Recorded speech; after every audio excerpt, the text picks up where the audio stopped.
بسم اللہ الرحمن الرحیم۔ نواز خان بابا نیوز چینل کی جانب سے آپ سب کو ہمارا السلام علیکم۔ ہمیں امید ہے کہ آپ سب لوگ اپنی فیملیز، اپنے بال بچوں، اپنے رشتہ داروں، اپنے دوست احباب کے ساتھ بخیر و عافیت ہوں گے اور جہاں پر بھی ہوں گے خوش و خرم ہوں گے۔ ہماری دعا ہے کہ اللہ پاک آپ سب لوگوں کو اسی طرح خوش و خرم رکھے اور آپ کی خوشیوں میں اضافہ فرمائے اور ان کو تعدیر سلامت رکھے، آمین۔ ویڈیو میں جانے سے پہلے ہمیشہ کی طرح آپ لوگوں سے ریکویسٹ کروں گا کہ آپ ہمارے چینل کو سبسکرائب کریں، لائک کریں، شیئر کریں، تاکہ ہماری آنے والی ہر ویڈیو آپ کو بر وقت ملتی رہے اور اس کا نوٹیفیکیشن آپ کو آتا رہے۔ شکریہ۔ میرا آج کا موضوع آئی جی پنجاب جناب ڈاکٹر عثمان انور صاحب کی وہ پریس کانفرنس ہے جو انہوں نے آج اچانک کی، اور یہ ایک بہت ہی طویل پریس کانفرنس تھی۔ اس پریس کانفرنس کے ساتھ ساتھ ایک دو اور سلسلے بھی ہیں جو جڑے ہوئے ہیں اسی کے ساتھ، ان کا ذکر بھی میں کروں گا۔ اس پریس کانفرنس میں انہوں نے اپنے تئیں ہر ممکن کوشش کی کہ وہ میڈیا کو اور قوم کو مطمئن کر سکیں کہ 9 مئی کا جو واقعہ ہے اور اس میں جو گرفتاریاں ہوئی ہیں ان میں کسی بے گناہ کو گرفتار نہیں کیا گیا، اور اگر کوئی بے گناہ گرفتار ہو بھی گیا ہے تو تحقیق کے بعد، انکوائری کے بعد، تفتیش کے بعد اس کو چھوڑ دیا گیا ہے، چھوڑ دیا جائے گا۔ اور انہوں نے اپنا پورا زور خطابت اس چیز پر صرف کیا کہ جو لوگ پکڑے گئے ہیں ان کے خلاف بہت ہی مضبوط قسم کے شواہد موجود ہیں، اور انہوں نے ہر چیز کی میڈیا بریفنگ میں سلائیڈز دکھائیں، ویڈیوز دکھائیں، آڈیوز سنائیں، اور اس چیز کی کوشش کی کہ اگر کسی کے ذہن میں یہ ابہام ہے کہ شاید یہ غلط کیسز بنائے گئے ہیں تو وہ ابہام میرے خیال میں اب ختم ہونا چاہیے۔ ہم خود بھی مطمئن ہیں اس چیز سے، کیونکہ ہمیں خود بھی یہ خدشات تھے۔ میں نے آج سے 2-3 روز پہلے ڈاکٹر جاسمین راشد صاحبہ کی رہائی کے بارے میں جو ویلاگ کیا تھا، اس میں میں نے اسی خدشے کا اظہار کیا تھا کہ یہ کیسے ممکن ہے کہ ڈاکٹر جاسمین راشد صاحبہ جن کے خلاف کنکریٹ ایویڈنس موجود ہیں ان کو رہائی مل جائے۔ ہمارا نظام تو اتنا تیز کام کرتا ہی نہیں ہے، جہاں پر لوگوں کے مقدمات سالوں سال رہتے ہیں، سادہ سے مقدمات ہوتے ہیں، سالوں سال چلتے رہتے ہیں اور ان کا فیصلہ نہیں ہو پاتا، چاہے جائے کہ صرف عدالت میں ضمانت بھی نہیں بلکہ ان کی رہائی عمل میں آ جائے، ان کی بریت عمل میں آ جائے کہ ان کو بری کر دیا جائے۔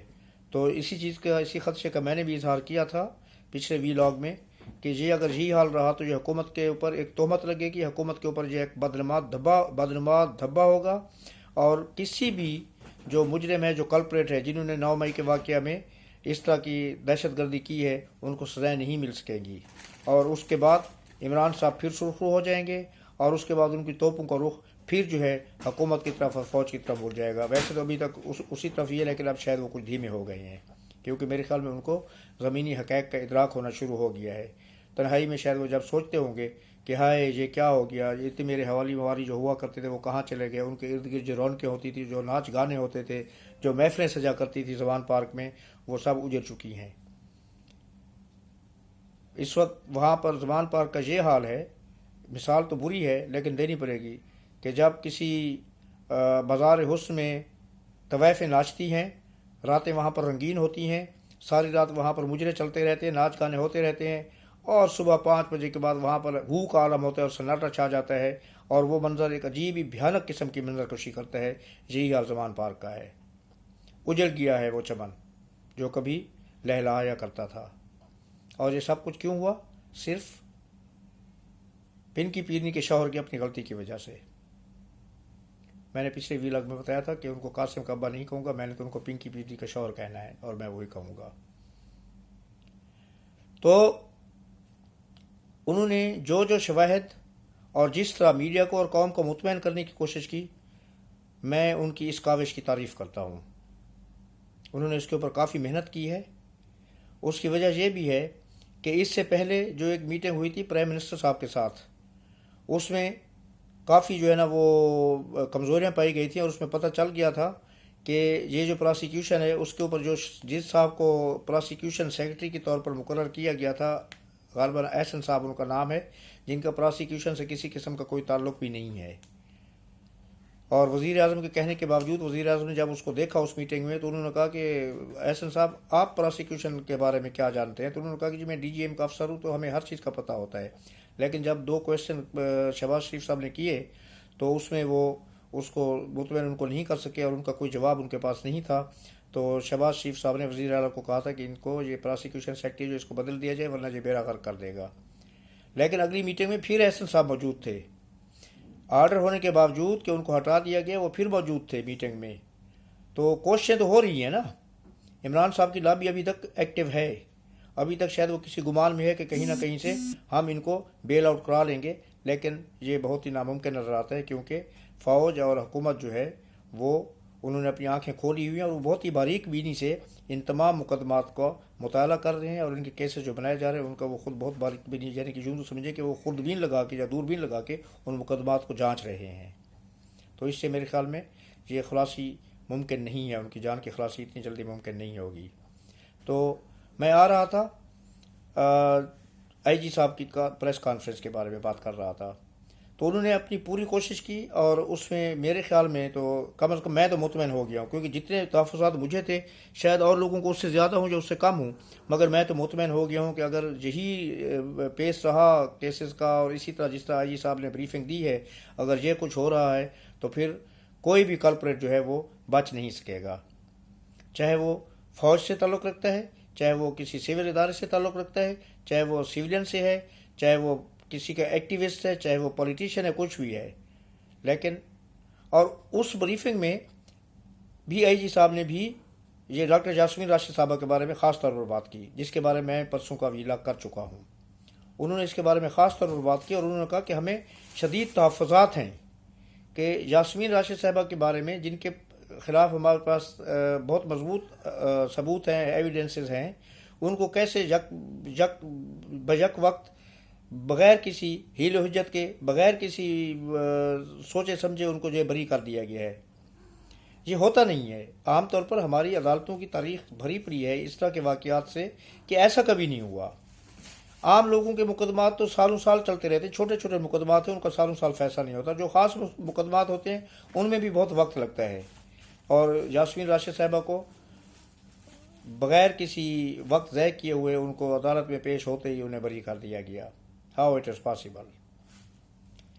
ان کے مقدمے کی بغیر کسی چھار، اور جج صاحبہ نے یہ کہہ دیا کہ جی ان کے خلاف کوئی ثبوت نہیں پیش کیا گیا، ایف آئی آر میں کوئی واضح ثبوت نہیں ہے، اس سے ان کو بری کیا جاتا ہے۔ تو بری آپ ان کی ضمانت دے دو نا بھائی، بری کرنے کی کیا ضرورت ہے؟ ضمانت دے دو، کیس چلے گا، اس کے بعد ایویڈنس آ جاتے ہیں بعد میں۔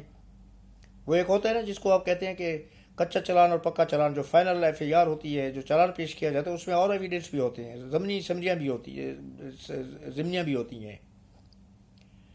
خیر، تو ڈاکٹر یاسمین صاحبہ کے بارے میں تو اب میں یہ کہہ سکتا ہوں کہ ان کی خلاصی ہونے والی نہیں ہے، جان کی خلاصی ہونے والی نہیں ہے، کیونکہ ان کے خلاف ایک اور مقدمہ ہے، وہ بھی چلے گا، اور پچھلے جو مقدمے میں ان کی بریت ہوئی ہے اس کو بھی چیلنج کیا جا رہا ہے۔ آئی جی صاحب نے بتایا ان کو چیلنج کیا جا رہا ہے ہائی کورٹ میں، اور انہوں نے کہا کہ یہ سارے جو ایویڈنسز ہیں، جتنے بھی ثبوت ہیں ان کے خلاف، وہ سارے وہاں پر ہائی کورٹ میں پیش کیے جائیں گے۔ اور ان کا یہ دعویٰ ہے آئی جی صاحب کا کہ جتنے ثبوت ہمارے پاس ان لوگوں کے بارے میں ہیں، دنیا کی کوئی عدالت اس کو چیلنج نہیں کر سکتی، دنیا کی کوئی عدالت اس سے آنکھیں بند نہیں کر سکتی اور اس کے خلاف فیصلہ نہیں دے سکتی۔ اب یاسمین راشد صاحبہ کا تو خیر میں پورا ویلا پہلے کر چکا ہوں، اب دوسرا نمبر آ رہا ہے ابھی آپ کے چودھری پرویز الہی صاحب کا۔ اب ان کے ساتھ بھی یہی ہوا ہے، اربوں روپے کی کرپشن کی داستانیں ہیں۔ ان کے بارے میں تو عمران صاحب خود کہا کرتے تھے کہ یہ پنجاب کے سب سے بڑے ڈاکو ہیں، لیکن پھر مصلحت کے تحت انہوں نے کسی مصلحت کے تحت ان کے ساتھ ہاتھ ملا لے اور ان کو اپنے ساتھ شامل کر دیا، صرف پنجاب پر حکومت کرنے کے لیے۔ لیکن ابھی اربوں کی داستانیں ہیں، اینٹی کرپشن میں ان کے خلاف واضح ثبوت ہیں، اور اس کے باوجود ان کو 2 یا 3 کیسز میں بری کر دیا گیا ہے۔ اور آج آخر کار ڈائریکٹر جنرل اینٹی کرپشن جو ہیں ان کے صبر کا پیمانہ لبریز ہو گیا اور انہوں نے کہہ دیا کہ انف از انف. انہوں نے آج جو جج صاحب تھے ان کے اوپر عدم اعتماد کا اظہار کر دیا، کیونکہ یہی وہی جج صاحب ہیں جنہوں نے ان کی ضمانتیں دی ہیں، اور آج اسپیشل جج کے طور پر بھی وہی تھے، چھٹی کا دن تھا، اور انہوں نے صاف کہہ دیا کہ ہمیں آپ پر اعتبار نہیں ہے، ان کے اوپر ہمیں کوئی بھروسہ نہیں ہے. تو جج صاحب نے کہا کہ یہ فیصلہ تو میں نے کر دینا ہے، آپ کو اگر اس کے اوپر کوئی اعتراض ہو تو آپ اس کو چیلنج کر دیجئے گا کل جا کے. تو یعنی کہ یہ حالت ہوئی ہے ہماری عدلیہ کی.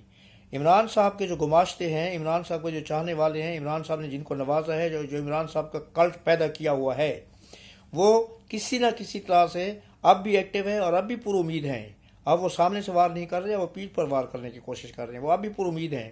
اور یہ وہ لوگ ہیں جن کی بیویاں، بیٹیاں، بچے، بیٹے جو ہے نا کسی نہ کسی طرح پی ٹی کے ساتھ منسلک ہیں. وہ اپنی فیملیز کو، اپنے بزرگوں کو بھی اس چیز پر فورس کرتے ہیں کہ وہ فیصلے عمران خان کے خلاف نہیں آنے چاہیے.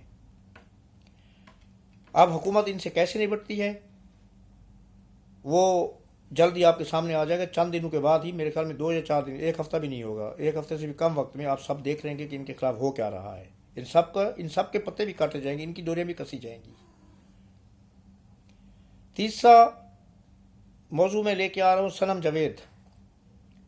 میں نے پچھلے ویلاگ میں 4 خواتین کا ذکر کیا تھا، ان میں ایک صنم جاوید کا بھی تھا، لیکن بہت تفصیل سے میں نے بات نہیں کی تھی. صنم جاوید کے بارے میں آج میں تفصیل سے بات اس لیے کر رہا ہوں کہ ان کے والد صاحب میڈیا پر آئے ہیں. ان کے والد صاحب بھی ایک پولیٹیکل ایکٹیوسٹ ہیں، لیکن غالباً ان کا تعلق پاکستان پیپلز پارٹی سے ہے. انہوں نے جو دہائیاں دی ہیں اور انہوں نے جو عمران خان کو گالیاں دی ہیں، گالیاں سے مراد ہے کہ ڈھکے چھپے الفاظ میں جو کچھ انہوں نے عمران خان کے بارے میں کہا ہے، الامان اور حفیظ، کانوں کو ہاتھ لگانے کو دل کرتا ہے. انہوں نے یہ بتایا ہے کہ صنم جاوید ان کی بیٹی ہے اور وہ گزشتہ 1.5 سال سے اپنے گھر نہیں جا رہی، اپنے والد کو نہیں مل رہی، کیونکہ وہ ان کے والد خان صاحب کو اچھا نہیں سمجھتے. پنکی پیرنی کے جو شوہر ہیں صنم جاوید کے والد، اس کی تعلیمات کو اچھا نہیں سمجھتے اور وہ اس کے سیاسی طور پر اس کے مخالف ہیں. تو اس وجہ سے ان کی بیٹی نے گھر سے بغاوت کی اور 1.5 سال سے وہ گھر پر نہیں جا رہی. مجھے یہ بتائیں کہ جو شخص اس طرح کی تعلیمات اپنے پیروکاروں کو دے رہا ہے، اپنے چاہنے والوں کو دے رہا ہے، اپنے فالورز کو دے رہا ہے، وہ کسی طرح بھی حکومت کا، کیا کسی اسٹیٹ کا یا کسی ملک کے چیف ایگزیکٹو کے عہدے پر فائز رہنے کا حقدار ہے؟ وہ ہمارے معاشرے کے ساتھ کیا کر رہا ہے، ہماری ثقافت کے ساتھ کیا کر رہا ہے اور کیا کیا ہے؟ اسے بیڑا غرق کر کے رکھ دیا ہے. باتیں کرتا ہے وہ ریاست مدینہ کی. کیا ریاست مدینہ میں یہی تعلیمات دی جاتی تھیں کہ بچے اور بچیاں جو اپنے والدین کی نافرمانیاں کریں، ان کی بے عزتیاں کریں اور اپنے کسی چاہنے والوں کی اس میں محبت میں گرفتار ہو کر 2 سال تک گھر نہ آئیں؟ کیا یہ ریاست مدینہ ہے جو وہ پیش کرنا چاہ رہا ہے عمران خان؟ اگر یہ ریاست مدینہ ہے تو ہم ہاتھ جوڑ کے پنکی پیرنی کے شوہر سے معافی مانگتے ہیں اور اس کو کہتے ہیں خدا کے لیے ہمارا پیچھا چھوڑو اور ہمارے ملک کا پیچھا چھوڑو اور دفع ہو جاؤ جہاں سے کہیں. آپ لوگ بھی اس چیز پر ٹھنڈے دل سے غور کریں کہ کیا یہ جو کچھ ہو رہا ہے، ہمارا معاشرہ، ہماری ثقافت، ہماری تہذیب کیا اس چیز کی متقاضی ہے، ہمیں اسی چیز کا درس دیتی ہے؟ ہمارا مذہب کیا ہمیں اسی چیز کا درس دیتا ہے جو کچھ ہو رہا ہے؟ آپ اس چیز پر غور کریں اور کسی صحیح نتیجے پر پہنچنے کی کوشش کریں. یہ نتیجہ لیکن پازیٹیو ہونا چاہیے. آج کا ویلاگ میں یہیں پر ختم کرتا ہوں. کل انشاءاللہ زندگی رہی تو آپ سے ملاقات ہوگی. اللہ پاک آپ کو اپنے حفظ و امان میں رکھے. اللہ نگہبان. اللہ حافظ. السلام علیکم. شکریہ.